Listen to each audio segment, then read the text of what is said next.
ঘটনায় ওমর ইবনে খাত্তাব রাদিয়াল্লাহু তাআলা আনহু বর্ণনা করছেন, বলছেন লাম্মা কানা ইয়াউমু খাইবার, খাইবারের যুদ্ধের দিন ছিল। আখবালা নাফারুম মিন আসহাবিন নবী সাল্লাল্লাহু আলাইহি ওয়াসাল্লাম, নবী সাল্লাল্লাহু আলাইহি ওয়াসাল্লামের বেশ কিছু সাহাবায়ে কেরাম আসলেন নবী সাল্লাল্লাহু আলাইহি ওয়াসাল্লামের কাছে, এবং সাহাবায়ে কেরাম আছেন। এসে বলছেন নবী সাল্লাল্লাহু আলাইহি ওয়াসাল্লামের সামনে যে ইয়া রাসূলুল্লাহ, অমুক শহীদ, ফলানুন শহীদ, ফলানুন শহীদ। এই আজকাল এই রোগ এত ব্যাপক আকার ধারণ করেছে যে তবলিগি ভাইদের দুই দলে মারামারি করেছে, এরাও মুসলিম ওরা মুসলিম, বলছে যে সব শহীদ, এদিকেও শহীদ ওইদিকেও শহীদ। এই যে কোন শহীদ হইল আল্লাহ জানে। কথা বলছে এদের হাতে অস্ত্র, এদের হাতে অস্ত্র, এরাও মারমুখী এরাও মারমুখী, ও শহীদ।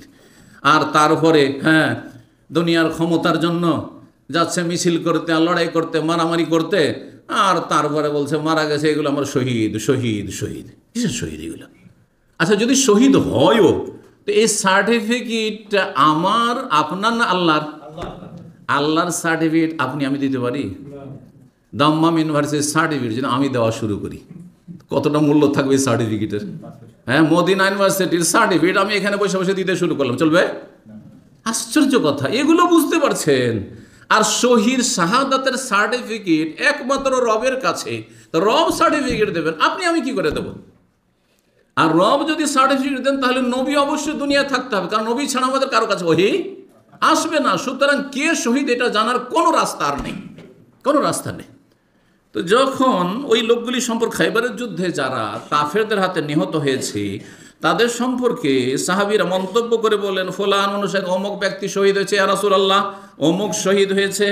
হাত্তা মাররু আলা রাজুলিন, আর একজনের পাশে গিয়ে বলছে যে ফুলান শহীদ, অমুকও শহীদ হয়েছে, ইয়া রাসূলুল্লাহ অমুক শহীদ হয়েছে।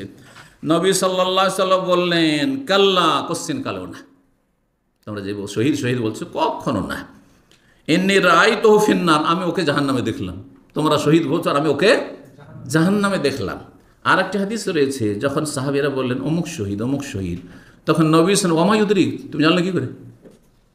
তুমি জানলে কি করে যে শহীদ? তোমার কাছে কোন জায়গা আছে, কোন জায়গা থেকে খবর আসলো? জিবরাইল এসেছে, আল্লাহর খবর এসছে, কি করে জানলে এই সার্টিফিকেটের কথা? তো বলছেন যে নবী সাল্লাল্লাহু আলাইহি ওয়াসাল্লাম বলছেন কোশ্চিন কালেও সে শহীদ নয়, শহীদ হলে তো জান্নাতি হইতো। ইন্নী রাআইতুহু ফিন্নারি ফি বুরদাতিন গাল্লাহা ওয়া আবাতিন, আমি তাকে জাহান্নামে জ্বলতে দেখেছি এই জন্য যে সে একটি চাদর কি করেছিল, আত্মসাৎ করেছিল, চুরি করেছিল, সেই জন্য। সহিহ মুসলিমের হাদিস। একটি চাদরের জন্য যদি জাহান্নামে যেতে হয় তো মানুষের 1 লাখ 2 লাখ টাকা 5 লাখ টাকা নিলেন পার্টনারশিপে ব্যবসার জন্য, আর তারপরে টাকাও দিচ্ছেন না, লভ্যাংশও দিচ্ছেন না, আর হিসাব নিকাশও দিচ্ছেন না, কি জবাব দেবেন? অহরহ একটা দুটো যদি হইতো তাহলে এগুলো কথা বলার কোনো প্রয়োজন নাই, সুবহানাল্লাহ। কারো ধানে চিটা থাকবে 2-4টা, কিন্তু অধিকাংশেরই অবস্থা এরকম যে আপনি যার টাকা পয়সা নিয়ে আপনি এগিয়ে যাওয়ার চেষ্টা করছেন, সচ্ছল হওয়ার চেষ্টা করছেন, ভাই আপনার যেমন হিসাব নিকাশ জানার অধিকার যাচ্ছে যতটা, তাদের অধিকার আছে যে আপনার শরীক যারা কোনো কিছু জানতে দিচ্ছেন না, আপনি যেমন লভ্যাংশ খাচ্ছেন তেমন তাদেরকে লভ্যাংশ দিতে হবে। আপনি যদি বলেন যে ভাই আমি এখান থেকে বেরিয়ে যাব, তাহলে আপনার যেমন বেরিয়ে যাওয়ার অধিকার আছে তেমন তাদের বেরিয়ে অধিকার আছে। আপনার টাকার যেমন মূল্য রয়েছে তাদের টাকা পয়সার মূল্য রয়েছে। কিন্তু কেন এমন বদ চরিত্র, অথচ সহি আকীদার দাবিদার? ওয়াল্লাহি এমন সহি আকীদারদের সাথে আর দেখা সাক্ষাৎ করতে আমার ইচ্ছা হয় না, কারণ এদের অনেকে চেনি আর অনেকে সম্মান করে, কিন্তু এসব শোনার পরে এত একটা ঘৃণা হয় যে আউযুবিল্লাহ, এদের সাথে দেখা সাক্ষাৎ করা কোনো শহরে গিয়ে, বা এদেরকে সুযোগ দেওয়া, বা এদেরকে জানানো যে আমি এখানে আছি, কারণ এটা আমার মান সম্মান নষ্ট করা, এবং রবের কাছে এর জন্য জবাব দিতে হইতে পারে। এইসব অসৎ লোক যারা, যাদের রুজি স্বচ্ছ নয়, আর যারা দুনিয়া নিছক দুনিয়াদার, আখেরাতকে বিক্রি করে দিয়েছে দুনিয়ার বিনিময়ে, তুচ্ছ দুনিয়ার বিনিময়ে, তাদের সাথে চলাফেরা করা আমাদের জন্য মোটেই জায়েজ নয়। সুতরাং হয় সংশোধন করে আসেন, আর না হলে আলেম ওলামাদের সাথে আপনারা উঠা বসা করবেন না। আপনাদের জগৎ হচ্ছে অসৎ লোকদের জগৎ, সুতরাং অসৎ লোকদের সাথে আপনারা উঠা বসা চলাফেরা করেন।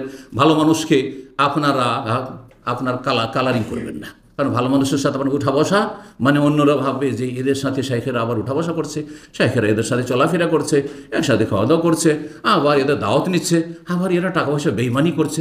আউযু বিল্লাহি মিনাশ শাইতানির রাজিম। আল্লাহ এদের অনিষ্ট থেকে রক্ষা করুন, হেদায়েত দান করুন রব্বুল আলামিন।